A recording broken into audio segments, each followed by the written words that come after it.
Muy buenas noches para todos, feliz jueves. Este es uno, como los jueves a las 8 de la noche, 8:30, tenemos nuestro tiempo de teología. Estudio la palabra de una forma sistemática, expositiva, libro a libro, capítulo a capítulo y versículo a versículo. Estamos recorriendo toda la palabra ya hace 3 años. Estamos en el libro de Hebreos y hoy tenemos el capítulo 2. Entonces, bienvenidos. Su pastor y amigo Abimael Bustos, aquí desde Bogotá, Colombia, de Refugio Iglesia Bíblica Tu Casa. Entonces, vamos a comenzar ya. Y para eso, démosle gracias a Dios. Buen Dios, gracias por el estudio de tu palabra. Llénanos y satúranos de tu verdad. Danos la línea correcta a trazar, Señor, de lo que es tu palabra para entenderla correctamente. Sobre todo, que venga de parte tuya, Señor. En el nombre de Jesús, amén. Muy bien. Bueno, entonces la carta de Hebreos, como habíamos dicho, no tiene un autor directo porque la misma carta no lo dice. Pero se supone o se cree muy fuertemente que es Pablo. Si no lo es Pablo, es uno de sus discípulos, porque es una de la generación que continúa, según el capítulo 2 que vamos a ver.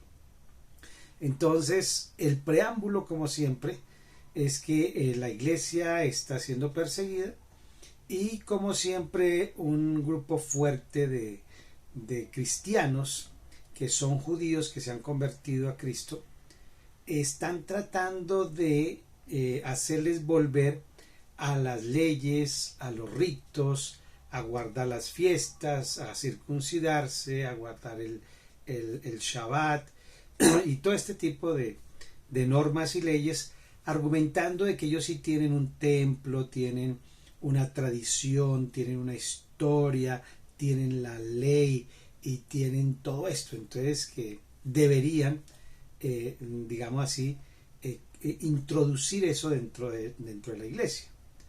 Y Pablo en todas sus cartas siempre ha exhortado a que eso no se debe hacer. Y ahora Hebreos, que parece que es uno de los últimos libros del Nuevo Testamento que se escribe, lo hace de esa manera, diciéndoles: no, Señor, eso no es eso. Entonces hay una persecución tremenda, y ellos, por el temor de la persecución romana, porque Roma no persigue a los judíos, Roma persigue a los cristianos, porque están diciendo que ellos tienen un nuevo señor, y un señor o un amo no podía haber sino uno solo, y era el César.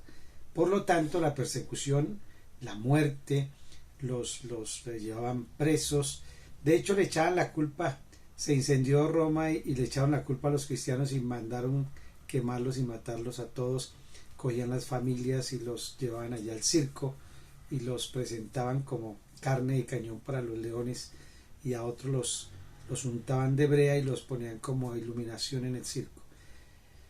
Ese tipo de persecución hacía que las personas sintieran cierto miedo, y era mejor como adornemos el evangelio, no seamos tan fuertes, tan radicales, porque nos matan. Y de verdad hay muchas personas que, por temor a la muerte física, pues niegan el evangelio correcto, el evangelio de Jesucristo, el evangelio de la gracia. Y esa pelea no solamente, o esa discusión, o ese tipo de personas que tratan de dañar el evangelio, es de esa época. En esta época igual usted va a encontrar personas que va a querer que usted practique, se vista o haga cosas que complementen lo que hizo Jesucristo en la cruz. ¿Okay? Entonces, esa es básicamente como la introducción a esta situación. Ahora, el escritor de Hebreo le está diciendo: mire, esto que ustedes acaban de recibir, que es la salvación por medio de Jesucristo, por fe, por gracia, a lo que teníamos antes, que estábamos muertos en delitos y pecados, estábamos muertos en nuestra eternamente y para siempre, porque nadie podía cumplir las leyes que Dios había mandado a través de Moisés. Entonces, ahora se les presenta: mire, hay esta nueva alternativa, porque todos nos apartamos del Señor, no hay ni uno siquiera que haga su voluntad. O sea, no hay ni uno siquiera que pueda cumplir la ley. El único que la pudo cumplir fue Jesucristo. Por lo tanto, todos estaban destituidos de la gloria de Dios. Y ahora el Evangelio les presenta la alternativa, la buena noticia de que no es necesario que cumpla los mandamientos al pie de la letra, sino que crea que Jesucristo los cumplió, paga por usted, paga por mí, paga por todo el mundo, y el que crea entonces el Espíritu Santo entra a morar en nosotros y nos empieza a capacitar para poder cumplir la ley. Es básicamente eso. ¿Cuál ley? La ley moral. La ley moral, porque las demás leyes, la ley ceremonial, las otras leyes, todas quedaron abolidas, no son para nosotros, para los judíos practicantes, pero no para los cristianos. Entonces yo siempre he dicho que nosotros somos orgullosamente gentiles convertidos a Cristo. Y Pablo dice, ya no hay ni gentiles, ni romanos, ni judíos. No, ahora todos somos iguales y uno solo en Cristo Jesús, en la iglesia.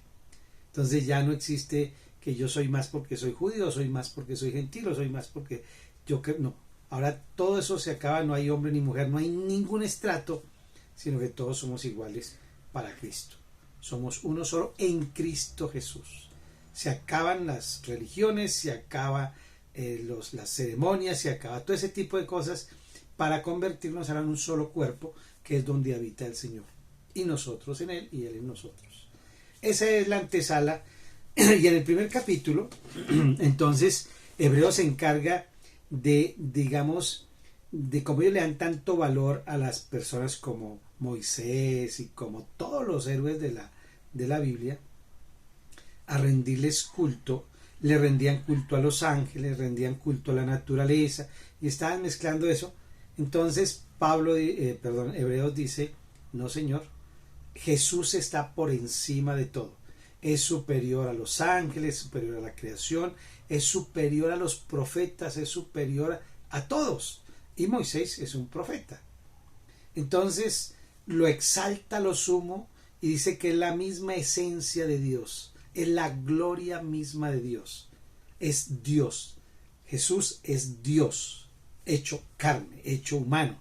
Eso es el primer capítulo, la exaltación sobre todas las cosas, sobre todas las personas, sobre todo lo creado, porque Él fue el que las creó.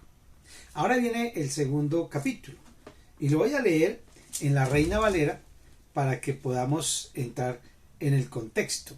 Y dice, por tanto es necesario, por tanto quiere decir, ahora que les he contado que Jesús es lo máximo, no hay a nadie igual, que Él está por encima de los ángeles, que no se le pueden orar a los ángeles, sino solo a Jesús, que a ningún hombre se le puede rendir pleitesía, bueno, todas esas cosas. Ahora, entonces, por lo tanto, sabiendo eso, que Jesús es Dios humanamente, como vino, es necesario que con más diligencia atendamos a las cosas que hemos oído, no sea que nos deslicemos. ¿Y qué fueron las palabras que habían oído? ¿Cuáles fueron esas palabras que han oído? Que Pablo dijo, que los apóstoles dijeron, que Jesús dijo. ¿Cuáles fueron esas palabras? Pues el Evangelio de Jesucristo, que es el Evangelio por amor, ya no por cumplir normas, leyes, ni nada de esas cosas, sino que ahora era por amor.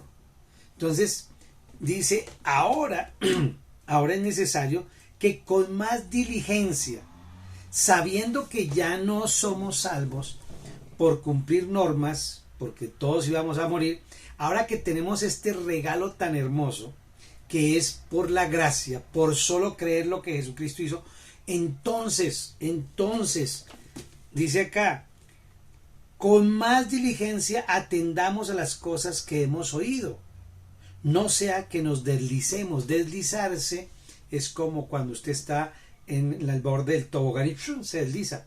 Usted comienza a jugar, a meterle un poquito de religiosidad, de obras, hay que vestirnos así, hay que guardar aquello, no hay que comer de esto, y empieza hasta que se resbala y se cae de esa gracia. Allá en Gálatas le dice que por mezclar la ley con la gracia, algunos cayeron de la gracia. ¿Ves? Tengamos cuidado en eso. Vamos a ir poco a poco para masticarlo.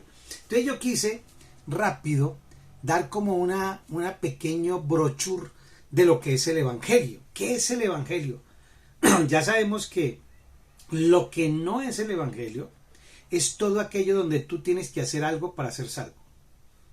Ir a algún lado, vestirse de alguna forma, pagar alguna ofrenda, dar algún requisito.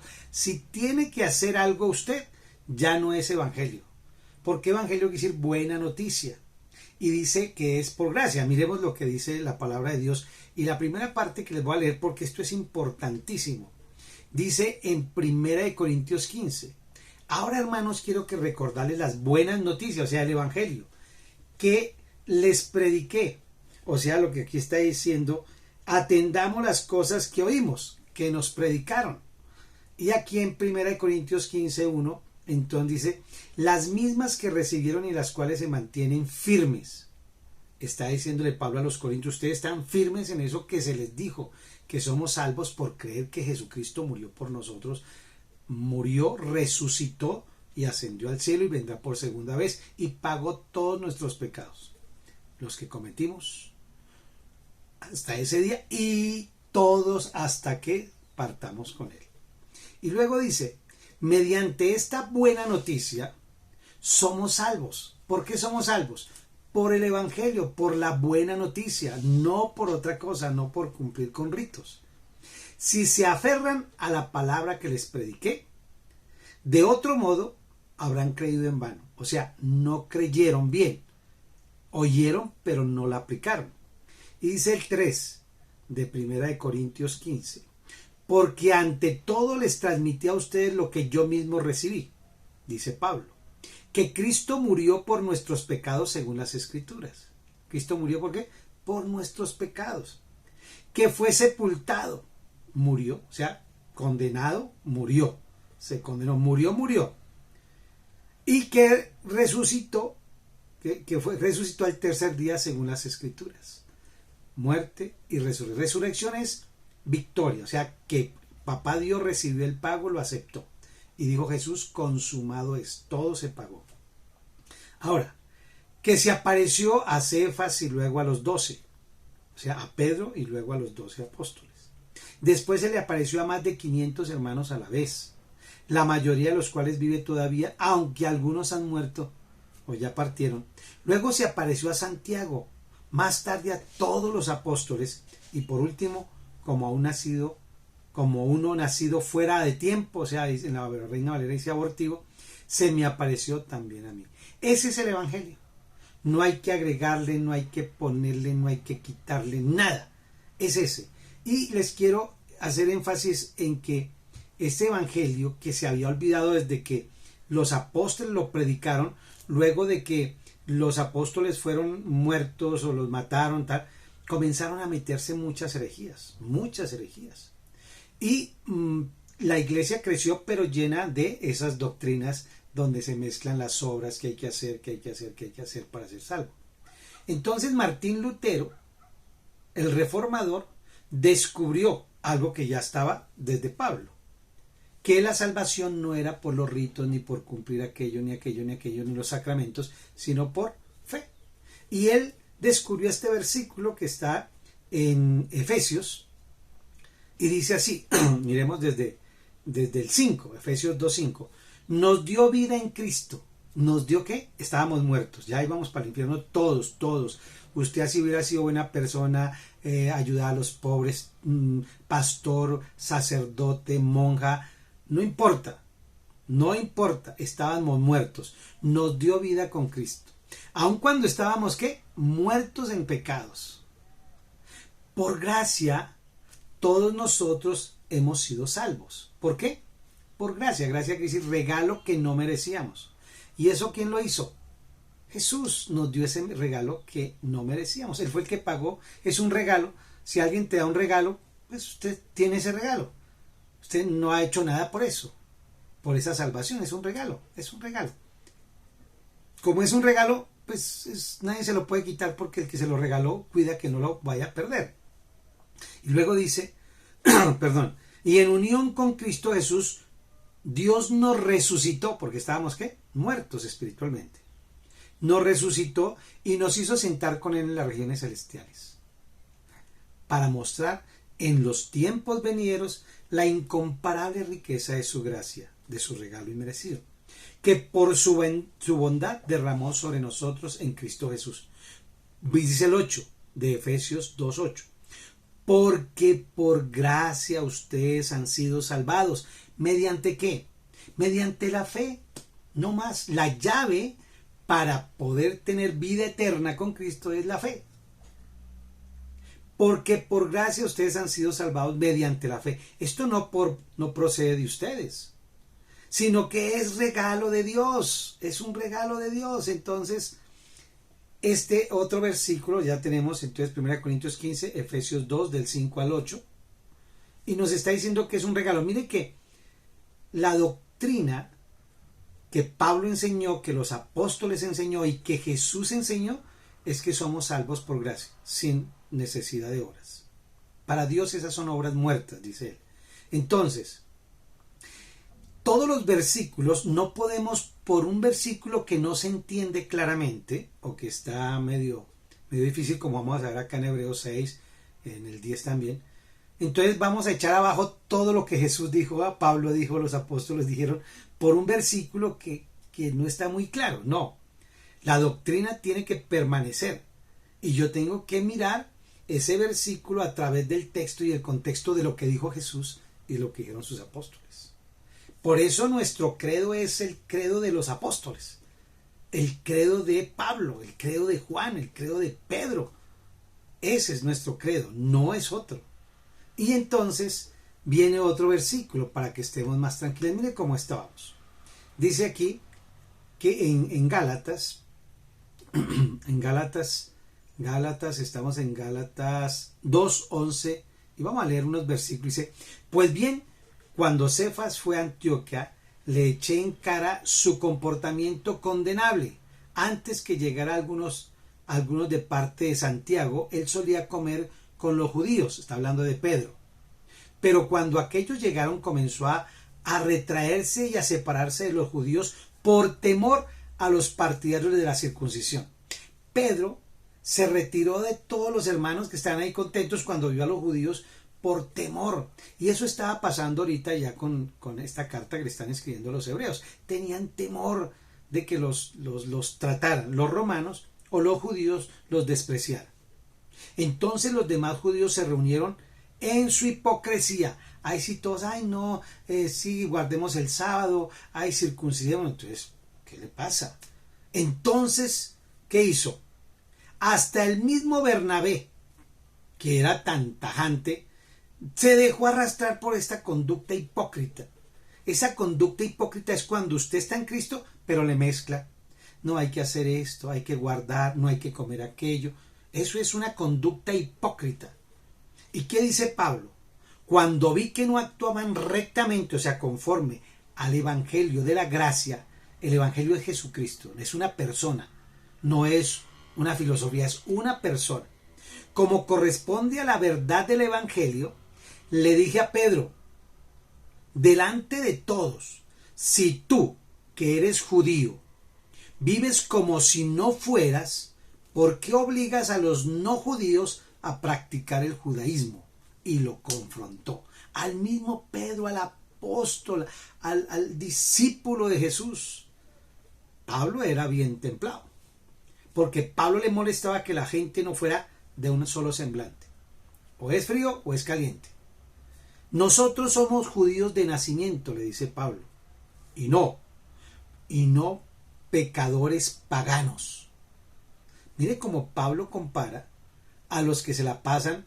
Nosotros venimos del linaje de los judíos y no somos pecadores como los demás. Sin embargo, al reconocer que nadie es justificado por la ley, por las obras que demanda la ley, sino por la fe en Jesucristo, también nosotros hemos puesto nuestra fe en Cristo Jesús, tanto los judíos como los que no son judíos, para ser justificados ante el Padre por la fe en Él, en Jesucristo, y no por practicar las obras de la ley.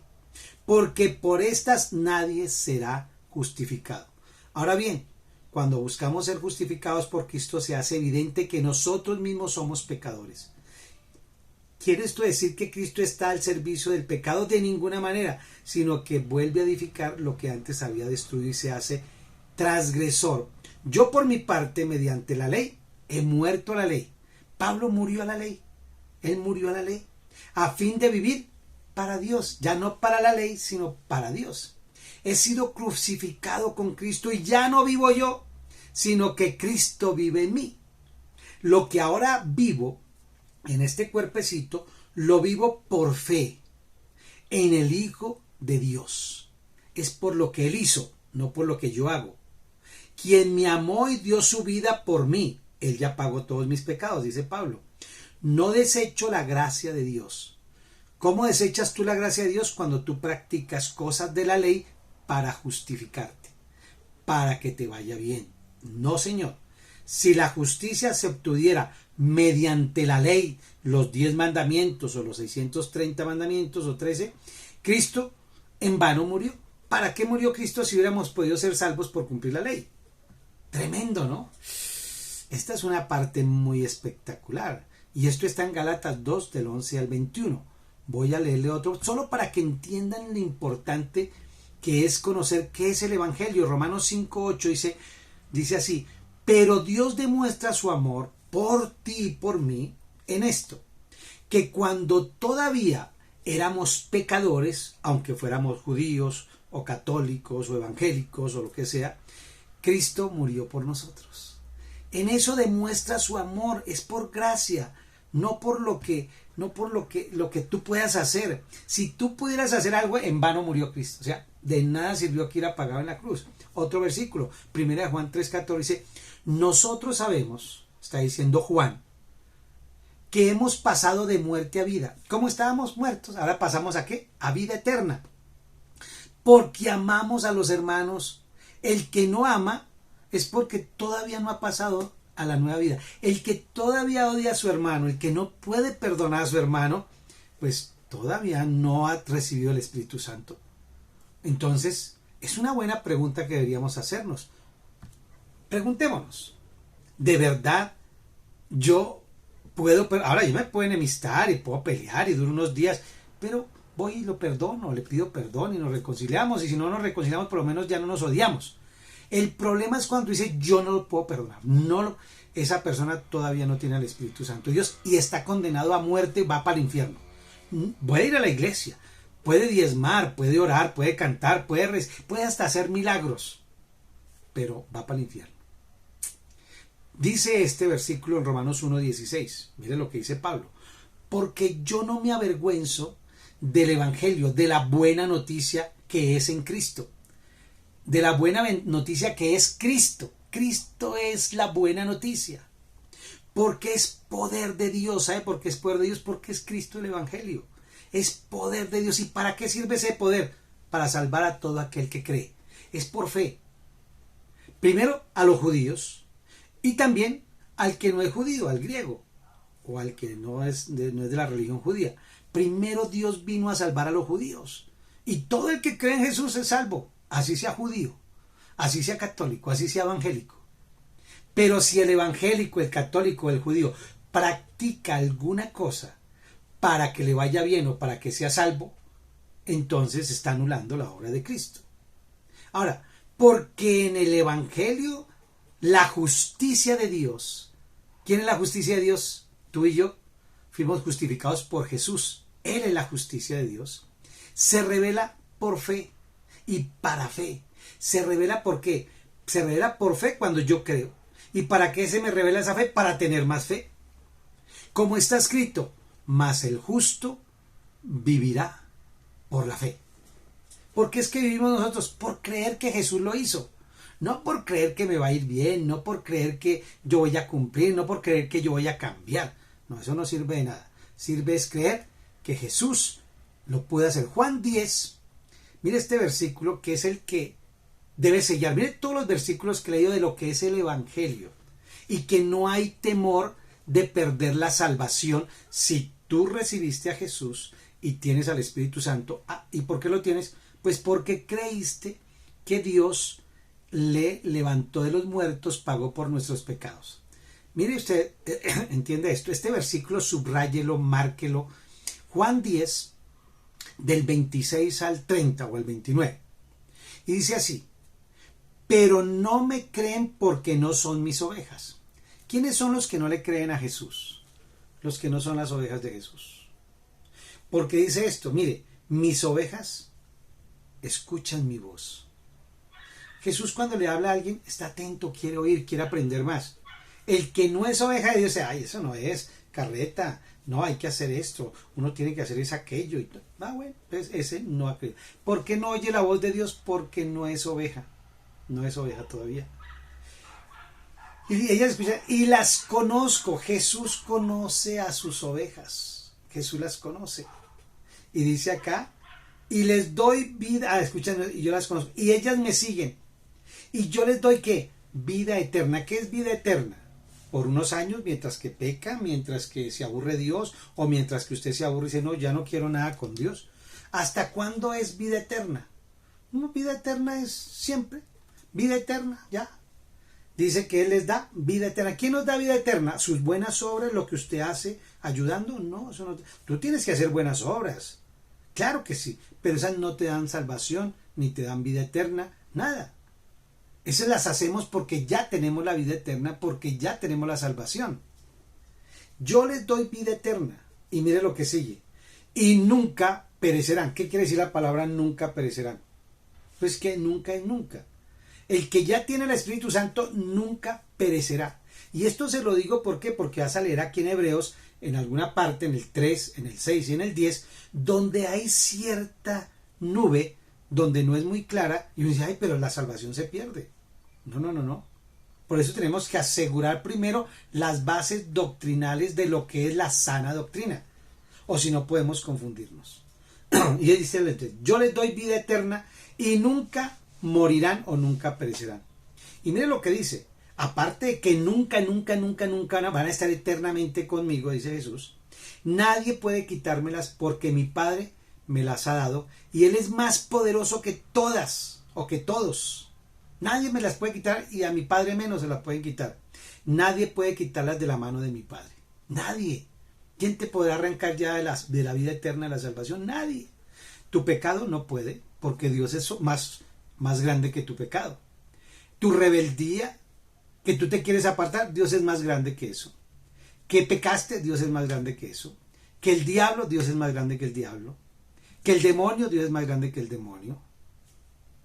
Y Él no quiere, o sea que si Él no quiere, ¿qué hacemos? Entonces, Juan 10, del 26 al 29, te da una claridad tan fuerte que uno dice, wow. Y en Juan 11, 25 al 27, ahora les afirmo más, Jesús dijo, yo soy la resurrección. ¿Quién es el que resucita? Jesús es el que resucita al que quiere. Y Él es no solamente la resurrección, sino que Él es la vida eterna. Él, la persona de Jesús. Y dice, el que cree en mí, ya, si usted creyó en Jesús, que Él murió por ti, pagó tus pecados, murió, resucitó. Si tú crees eso, el que cree en mí, aunque muera, vivirá. Aunque muera, vivirá. Si usted muere físicamente, tranquilo, vivirá. Y dice el 26, y todo el que vive y cree en mí, no morirá jamás. ¿Qué quiere decir la palabra no morirá jamás? No morirá jamás. Dentro de un año, si peca, si se equivoca, si dice una grosería, si roba, no morirá jamás. Si roba, si peca, recibirá una consecuencia, una disciplina, pero su vida eterna está guardada es en Cristo. Si la vida eterna estuviera guardada en nuestras obras, pues ya estaríamos otra vez en el infierno. Entonces, ¿crees esto? Pregunta Juan. ¿Crees esto? Ella dijo, sí, Señor, yo he creído que tú eres el Cristo y el Hijo de Dios, el que viene al mundo. No entendió la hermana del que estaba muerto. Ahora, otro versículo más. Quiero asegurar esto, porque aquí está diciendo en este versículo que no olvidemos lo que nos dijo, lo que nos enseñó. Y ahora, entonces dice en Juan 50 al 51, este es el pan que descendió del cielo, hablando de Jesús. Este es el pan que descendió del cielo. Si alguien come de este pan, vivirá para siempre. ¿Para cuándo? 2 días, 1 año, hasta que peca. Para siempre.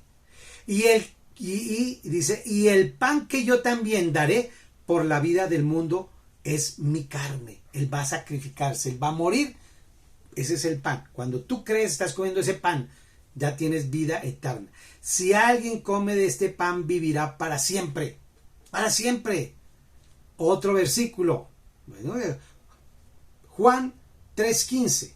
Mire lo que dice Juan 3:15. Para que todo aquel que en él cree no se pierda, mas tenga vida eterna. ¿Eterna qué es? ¿Por 1 año, por 2 años, hasta que peque, hasta que se aburra de ser cristiano? No. Vida eterna. Ya, eso es todo. ¿Y quién se lo asegura? Dios y el Padre y el Hijo y el Espíritu Santo no van a dejar que nada diferente a eso ocurra. Otro versículo. Quiero que esté tranquilo y tranquila de su salvación. Está sellado con el Espíritu Santo. Mire lo que dice Romanos 8:10. Y si Cristo está en ustedes, aunque el cuerpo esté muerto a causa de su pecado, porque usted peca y yo peco, si está muerto mi cuerpo, usted apenas muere, este cuerpo queda muerto, eso no sirve para nada, es tierra, va al hoyo. Pero aunque este cuerpo esté muerto, dice acá, a causa de ese pecado del que cometemos, sin embargo el espíritu está vivo a causa de lo que hizo Jesucristo, de la justicia. O sea, dentro de ti está el espíritu, dentro de mí está el espíritu. Si este cuerpo está muerto ya prácticamente en delitos y pecados, el espíritu que mora en mí es el que está vivo, es el que me da vida eterna. Es el espíritu con el cual él me selló. En Efesios 1:3, mire lo que dice. Dice 3, él también a vosotros, habiendo oído la palabra de verdad, el evangelio, la buena noticia de salvación, y habiendo creído en Jesucristo, fuiste sellados con el Espíritu Santo de la promesa. ¿Con qué fuimos sellados? Un sello, una marca, es imborrable. Ya estamos sellados, yo ya estoy sellado, tú estás sellado. Nadie puede quitar al Espíritu Santo de mi espíritu, ya quedé ahí con él, eternamente y para siempre. ¿Me porto mal? Pues recibo consecuencias, pero nunca perderé mi salvación. Y habiendo creído en Jesucristo, fuimos sellados con el Espíritu Santo de la promesa, que son que las arras de nuestra herencia hasta la redención, hasta que Cristo venga por nosotros, que somos de la posesión adquirida para alabanza de su gloria. Nosotros fuimos adquiridos para alabanza de la gloria de Él. Estamos ya sellados con el Espíritu Santo, por lo tanto, nada nos podrá separar, ¿ok? Entonces, esa partecita quería yo hacerla entender bien, porque si no la entendemos, vamos a terminar pensando otras cosas. Ahora sí, con ese preámbulo, por lo tanto, ¿cierto? Debemos que ser diligentes, atendamos, y ese es un regalo maravilloso, la vida eterna, eternamente y para siempre, un regalo, te lo regalaron la vida eterna. Entonces, ¿por qué no la valoras? ¿Por qué no la valoramos? ¿Por qué no procuramos entonces no caer en pecados, en enredos y cosas de esas? Entonces, porque si la palabra dicha por medio de los ángeles, porque todo lo que dijeron en el Antiguo Testamento lo dijeron los ángeles a los profetas. Así es. Fue firme. Cuando dio los mandamientos, los dio por medio de un ángel. Usted dirá, uy, pastor, ¿qué está diciendo? Claro, Dios las dio por medio de un ángel. Se las dio a Moisés. Vaya y lea ya lo de la zarza, vaya y lea Hechos 7 y verá que te vas a dar cuenta. Y aquí lo que está diciendo también en Hebreos. Y toda transgresión y desobediencia recibió su justa retribución, siendo ese un pacto que era por ley, que nadie podía cumplir, recibía su retribución. Si pecaba, moría, si gritaba a los padres, moría, todo era muerte. ¿Cómo escaparemos nosotros si descuidamos una salvación tan grande? Oiga, pero por favor, entienda cómo usted no va a valorar lo que está diciendo ahí, un regalo tan hermoso y tan grande, la cual, habiendo sido anunciada primeramente por Jesucristo, nos fue confirmada por los que la oyeron, por los apóstoles. testificando Dios juntamente con ellos. Ellos testificaron y entonces nos dieron esa gran bendición, que es que, pues la palabra, el regalo de la salvación por medio de Jesucristo. Ahora, testificando juntamente Jesús con los apóstoles, con señales. ¿Cómo vino ese evangelio? ¿Cómo llega ese evangelio? Para las personas nuevas que tú les predicas, ora por ellas y verá que se sanan. Los nuevos que tú ministras liberación son liberados. ¿Por qué? Porque el evangelio viene acompañado de poder, señales y milagros. Dice, confirmada por los que oyeron testimonio, Dios juntamente con ellos, con señales, prodigios y diversos milagros y repartimientos del Espíritu Santo, ¿según qué? Según su voluntad. Discúlpame aquí. Ya. Según que su voluntad. Su voluntad. Ahora mire lo que dice acá tan especial. En la parte del versículo, en la parte del 2.3, Pablo no escribió Hebreos, yo creo. En otros pasajes Pablo sí habla de que los apóstoles fueron testigos directos de lo que era el evangelio de los milagros y resucitaban y todo. Ellos fueron testigos directos. Entonces el evangelio de Jesucristo tiene una característica.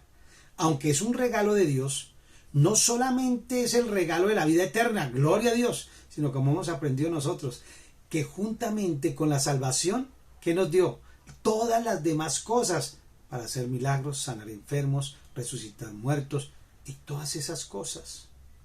Entonces, dice él, porque no se sujetó a los ángeles el mundo venidero acerca del cual estamos hablando, pero alguien testificó en cierto lugar diciendo, ¿qué es el hombre? Va a hablar de que Jesucristo, siendo el Dios eterno, mire a lo que se redujo. ¿Qué es el hombre para que te acuerdes de él? ¿O el hijo del hombre para que lo visites? Mire cómo dice de Jesucristo. Lo hiciste un poco menor que los ángeles. Sin embargo, los ángeles le adoran, ¿no? Ya vimos en el primero. Le coronaste de gloria y de honra. ¿De qué lo coronó? De gloria y de honra. Y le pusiste sobre las obras de tus manos. Todo lo sujetaste bajo sus pies, porque en cuanto le sujetó todas las cosas, nada dejó que no sea sujeto a él. Todo, la gloria, la honra, todo fue para Jesús, porque él cumplió plenamente todo el sacrificio, pagó por los pecados, se humilló, siendo Dios se hizo hombre, pasó por todas las dificultades. Entonces, eso está en el Salmo 8, del 4 a 6, que muestra la pequeñez del ser humano. Pero aquí es hablando de Jesús que siendo Dios se hizo humano y que era un ser humano, no es nada. Comparado con las galaxias, comparado con con el universo, mucho la Tierra es infinitamente nada. Es un polvo, como cuando usted sacude un tapete, una partícula de polvo es la Tierra en el universo. Y Dios tuvo cuidado de esa Tierra y tuvo cuidado de lo que hay en esa Tierra, en especial del ser humano. Recuerde que allá en Génesis 1:26 el Señor le dio a administrar todo al hombre. ¿Y quién es el hombre? Nada. Los ángeles son mucho más poderosos y sin embargo lo puso a administrar la tierra. Los animales, la creación y todo. Ahora se refiere a Jesucristo. Y le dice, lo hiciste un poco menor, no porque Jesús sea menor que los ángeles, sino que humanamente lo hizo menor que los ángeles para que viviera igual que nosotros. Ahora, dice aquí en el verso 8, pero todavía no vemos que todas las cosas le estén sujetas a Jesús. Pero vemos a aquel que fue hecho un poco menor que los ángeles, a Jesús, coronado de gloria y de honra a causa del padecimiento de su muerte. ¿Por qué lo coronó? Porque padeció una muerte terrible, para que por la gracia de Dios guste por todos. O sea, esa muerte que sufrió Jesús fue para que todos degustáramos la salvación. Entonces, claro, todavía todo no le está sujeto, aunque él ya está coronado de gloria, porque falta que venga por segunda vez por su iglesia. ¿Y por qué? Porque Dios quiere que su iglesia también reciba gloria y honra. Tú y yo tenemos ese mandato de predicar este bendito evangelio de la gracia de Dios por medio de la salvación de Jesucristo, que es por gracia. Y eso es parte de lo que el Señor quiere darnos, ese pedacito. Por eso usted puede orar por los enfermos, puede echar fuera demonios, por eso usted puede pedir por su familia, por trabajo. No tenga temor de pedirle a Dios que le vaya bien financieramente. Pídale que Dios le dé, no tiene nada de malo. Hay gente que dice, no, pero ¿para qué? Si Dios te quiere dar, pídelo. Ahora, ¿cómo administras eso? Es otra cosa. Recuerde que todo lo que Dios nos da es para ponerlo al servicio de extender el reino de Dios, o sea, el evangelio. Colombia, Rusia, Venezuela, incluso hasta Israel cambiaría si conociéramos a Jesús. Es mucho más rápido. Entonces, mire lo que dice esta parte del 2:10 al 13. Sabemos que Jesús es humano, porque Él los llama a nosotros, nos llama hermanos. ¿Y sabe qué? Él no se avergonzó de decirnos hermanos. Una vez yo leí esto y me quebranté, que Jesús no sintió vergüenza de llamarnos sus hermanos. Algo tan hermoso, algo tan lindo.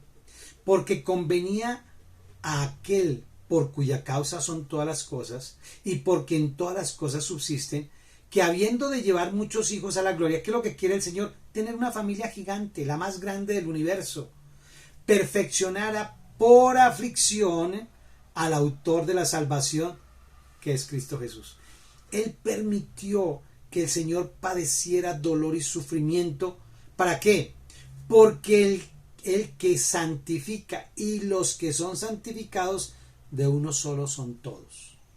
Por lo cual no se avergüenza de llamarnos hermanos, diciendo, anunciaré a mis hermanos, dice Jesús, tu nombre. En medio de la congregación te alabaré. Y otra vez yo confiaré en él. Y de nuevo, he aquí yo y los hijos que Dios me dio. Mire aquí algo tan hermoso, un diálogo entre Dios el Padre y Dios el Hijo. Y Dios el Padre lo llama Dios al Hijo. ¿Cómo lo ve tan hermoso?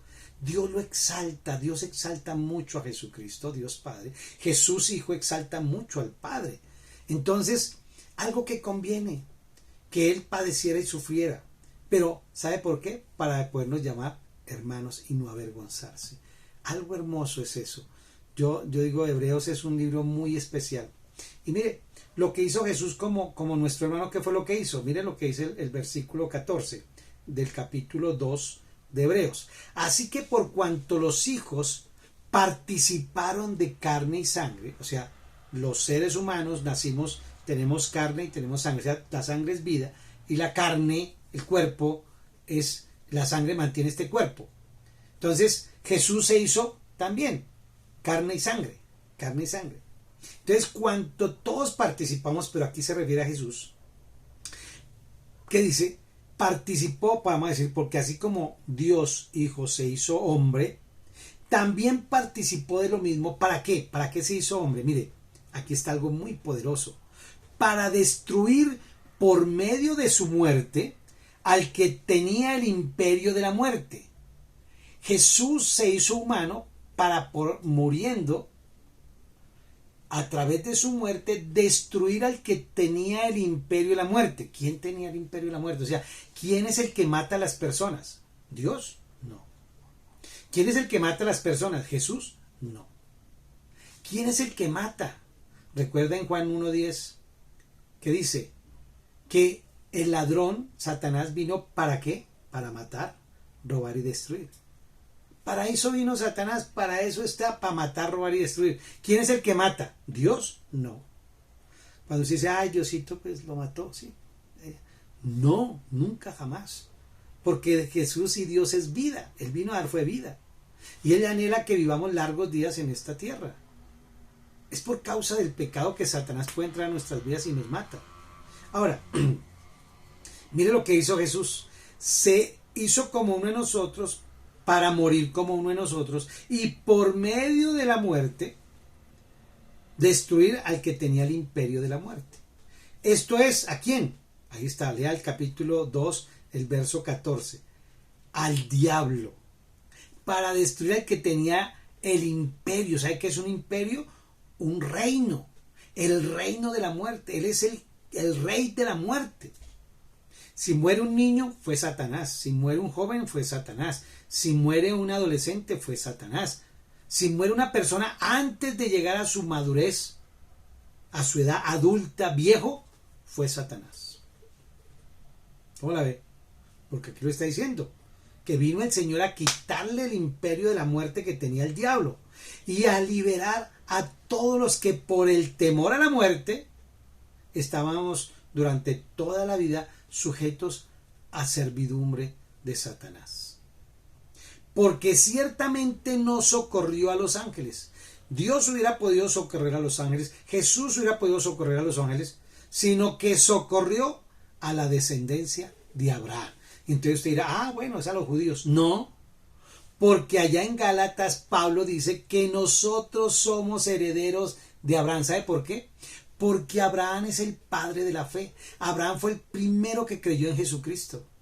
Y nosotros somos hijos de Abraham por fe. Porque él creyó, yo creo en Jesús, ahora yo me hago heredero también de Abraham.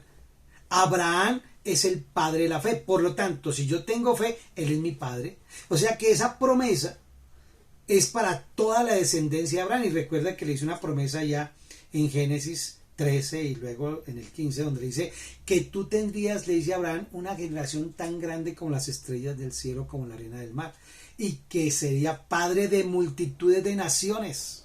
No habla de judíos, de naciones. Por lo tanto, entonces éramos sujetos a servidumbre, pero Jesús vino como ser humano, pagó, sufrió y murió. Y al morir, ¿qué hizo?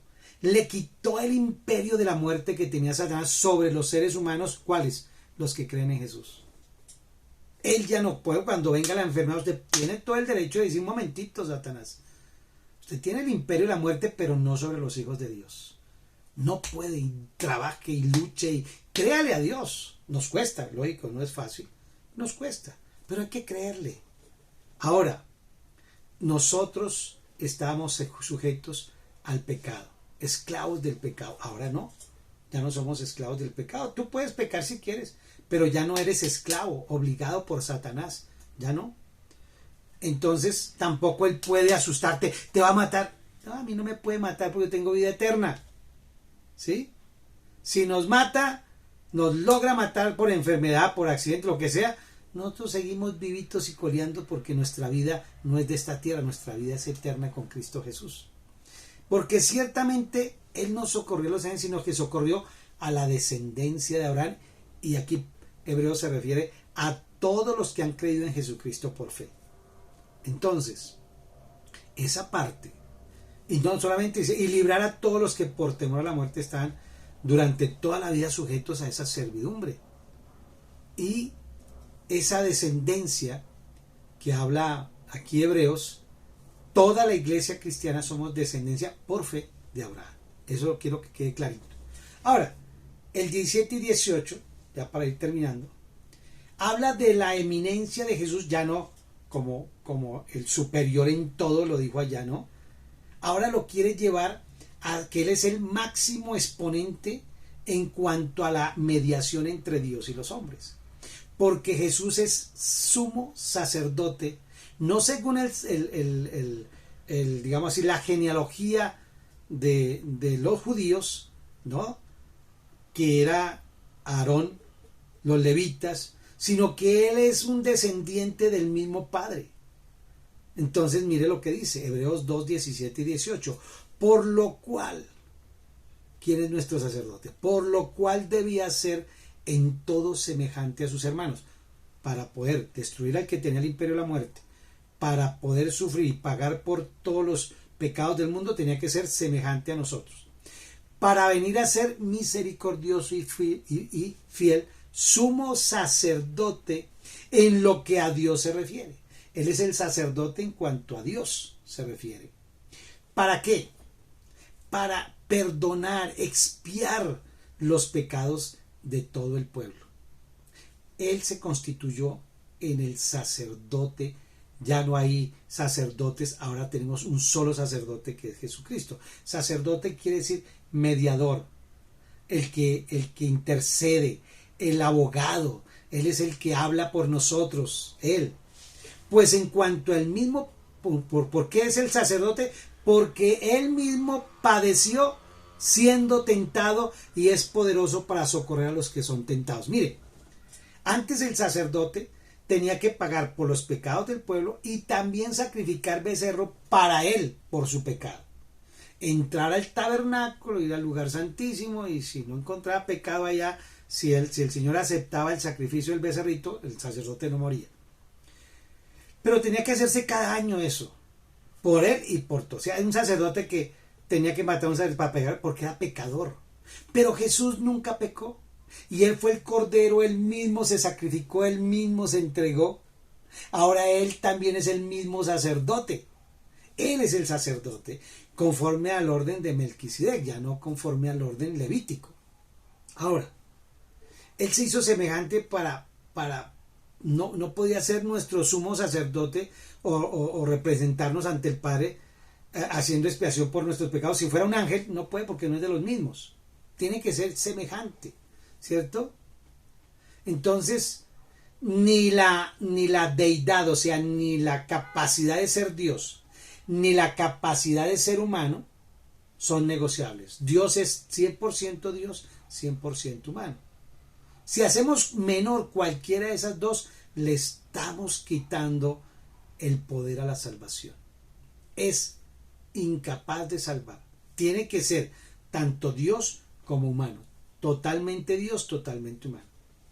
Y entonces eso hizo que Él pudiera tener misericordia de nosotros y poder expiar nuestros pecados. Es poderoso para socorrer a los que somos tentados, porque Él fue tentado en todo. Él fue tentado igual que tú y yo, solo que Él no cayó en pecado ni de pensamiento ni de acto. Es la diferencia. Por eso Él cumplió todo y el Padre aceptó el sacrificio que hizo Él. Y ahora nos puede socorrer. Cada vez que tú necesites algo, Señor, socórreme, Él va a ir a socorrerte. ¿Ven? ¿Cómo la ve? Hebreos 2. Y entramos al 3 pronto. Así es de que próximo jueves, con el favor de Dios, vamos a estar en Hebreos 3. ¿Cómo les pareció? Tranquilidad, seguridad. Tu salvación está guardada en Cristo, no en ti. Si fuera por ti o por mí, ya estaría en el infierno, que uno peca de pensamiento, de actitud, por hacer, por no hacer. Y todo lo que tú hagas, comer, beber, que está en el computador, que no sea por fe, es pecado, dice la Biblia. O sea que estamos pecando a todo momento, en todo instante. ¿Se me entiende? ¿O no? Bueno, la ventaja es que Cristo ya pagó por todos los pecados. Todos. Y nos aseguró. Y Él no miente. Yo les aseguro que estaré con ustedes eternamente y para siempre. Nadie me los podrá arrancar. Señor, pero si yo peco, si peca, pues usted recibirá su consecuencia de su pecado. Pero la salvación no la voy a soltar. Tú estás ya conmigo eternamente y para siempre. ¿Y cómo sé si estoy bien o no soy salvo? Pues lo dijo Juan. Si yo no puedo perdonar a mi hermano, es porque todavía no tengo el Espíritu Santo de Dios. Si yo mezclo la ley, guardar el sábado, no comer aquello, por religiosidad, para que me vaya bien o me salve, eso se llama religiosidad, entonces usted está anulando la obra de Jesús y usted va a deslizarse y se va a caer. Es posible que al resbalarse y caerse, usted pueda volver a entrar y recuperarse y volver a Cristo. Eso es como el hijo pródigo que se fue, ¿cierto? O de pronto descubre que usted nunca había recibido a Jesús en su corazón, que usted iba a la iglesia, que usted hacía la oración de fe, que hasta milagros hizo, pero realmente no está sellado. Porque cuando uno está sellado, el Espíritu Santo produce frutos en nosotros. O sea, eso nunca uno va para atrás, uno va es para adelante. ¿Sí me entiende? Bendito sea el nombre del Señor. Así es de que seguridad. Y cuando entremos al 3 y ahorita al 6, donde se dice, pero aquí dice que vea, que se pierden. No, porque ya tenemos el contexto. Por eso es bueno seguir la ruta. Si usted no ha estado con nosotros en Hebreos 1, 2, 3, pues cuando llegue allá a decir, mire, va a anular por un versículo que no ha leído bien el texto y el contexto, va a anular los 24 versículos que le dicen que nunca pierde la salvación, por uno, por no leer con contexto. Por eso tiene que estar ahí pegadito los jueves. Bendiciones. Que la paz de mi Señor, la gracia, el regalo inmerecido los acompañe toda esta semana y que podamos descansar en su gloria, descansar en Él, vivir en Él. Él quiere que te vaya bien. No dudes en pedir. A Él no le molesta que pidan. Por eso dice a Juan, allá al amado, dice: amado, yo deseo que tú seas prosperado en todo. ¿Por qué nos da pena pedirle a Dios que nos prospere? El problema es cuando usted pide egoístamente para usted y no para la obra de Dios. Él anhela que yo sea prosperado. ¿Para qué? Para la obra. Si yo soy prosperado, podemos mandar misioneros, podemos ayudar a la gente, podemos evangelizar, podemos tener un lugar para reunirnos, podemos construir colegios, escuelas, hospitales, X, Y, Z. Para eso es la riqueza. ¿Por qué no le voy a pedir yo al Señor riqueza si Él quiere que seamos prosperados en todo? Y no solamente eso, sino que aparte con toda esa prosperidad, pues que tengamos salud para poder administrar bien. ¿Capta? Bendiciones.